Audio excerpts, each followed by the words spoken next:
இப்போ ஓரணியில் தமிழ்நாடு இங்கே தானே இருக்கு. நம்ம எதுக்கு அது பயணம் பண்ணணுங்கிறது தெரியல. இப்போ என்னன்னா, நீங்க முதலமைச்சரை பொறுத்த மட்டும் என்னைக்கு அதிமுக கூட்டணி வந்ததோ அன்னையிலிருந்து அவருக்கு ஒரு ஜுரம் வந்துருச்சு, தோல்வி பயம் வந்துருச்சு. அது பார்த்தீங்கன்னா கூட்டணி கட்சி தலைவரும் அதே மாதிரி தான் பேசுவாங்க.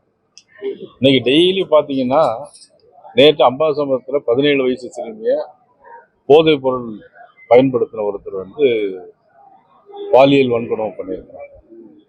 அப்புறம் வள்ளியூர்ல ஒரு மூதாட்டி 17 பவுன் நகைக்காக வேண்டி கொலை பண்ணியிருந்தாங்க. தினசரி பாலியல் வன்கொடுமை, தினசரி இந்த மாதிரி சட்டம் ஒழுங்கு பிரச்சனை, போதைப் பொருட்கள் எல்லா இடத்துலையும் நடமாட்டம். இதையெல்லாம் மறைப்பதற்காக முதலமைச்சர் ஓரணியில் தமிழ்நாடு அப்படிங்கிற சும்மா ஒரு பேனரை வச்சிருக்கு இப்போ ஊரா போயிட்டு இருக்கிறாங்க. இதனால எந்த நன்மையும் கிடையாது. 2026 தேர்தலை பொறுத்த மட்டும் இன்னைக்கு வெகுஜன விரோத ஒரு ஆட்சியா தான் இன்னைக்கு திமுக இருக்கு. நிச்சயமா 2026 பொது தேர்தலில் தேசிய ஜனநாயக கூட்டணி ஆட்சி ஆகும்.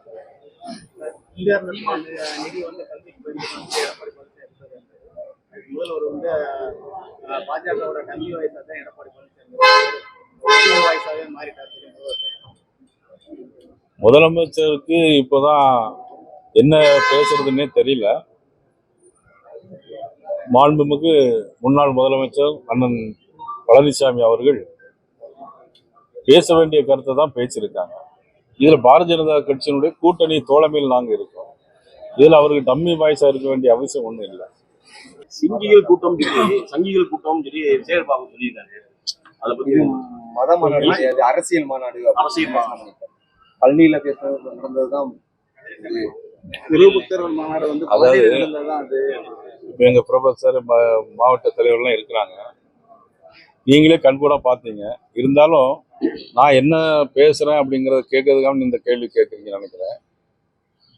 அதாவது மாநாடு நடைபெறுவதற்கு முன்னால 6 நாட்கள், அந்த 6 நாட்கள்லயும் கிட்டத்தட்ட 2 லட்சம் பேர் வந்தாங்க. ஒரு நாள் 5000 பேர், அதுக்கு அடுத்தால 15000 பேர், அது 30000 பேர், 70000 பேர், 1,10,000 பேர் 5ஆம் தேதி வரைக்கும். 6ஆம் தேதி பாத்தீங்கன்னா 5 லட்சத்துக்கு மேல வந்தாங்க. அவ்வளவு பேர் வந்தாங்களே தவிர அவங்க கட்சி கூட்டம் நடந்தா டாஸ்மாக்ல தான் கூட்டம் இருக்கும். ஆனா நீ பாத்தீங்கன்னா திடல் ஃபுல்லா 5 லட்சம் பேர் திடல் இருந்தாங்க.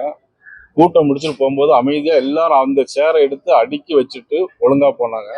அங்கங்க இருக்க பாட்டில் எல்லாம் எடுத்து சுத்தப்படுத்திட்டு போனாங்க. இதுதான் ஒரு ஒழுக்கமான மாநாடு, முருகபக்தர் மாநாடு. அவங்க நடத்துற மாநாடு அது மாநாடு கிடையாது. ஏற்கனவே திருச்செந்தூர்ல கும்பாபிஷேகம் பண்ணியிருக்காங்க. அது 12 வருஷத்துக்கு ஒரு முறை பண்ண வேண்டிய விஷயம் அது. அதனால முருகபக்தர் மாநாடு இன்னைக்கு உலகமே பாராட்டிட்டு இருக்கு. தனி ஒரு மனிதன் அறநிலைத்துறை அமைச்சர் அப்படி சொன்னார்னா அதுக்கு நம்ம பொறுப்பேற்க முடியாது.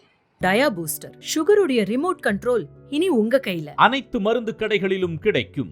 செய்திகளை உடனுக்குடன் தெரிந்து கொள்ள கீழ்கண்ட கேபிள் மற்றும் டிடிஎச் நெட்வொர்க்குகளில் எம்நாடு செய்தி தொலைக்காட்சியை காணுங்கள்.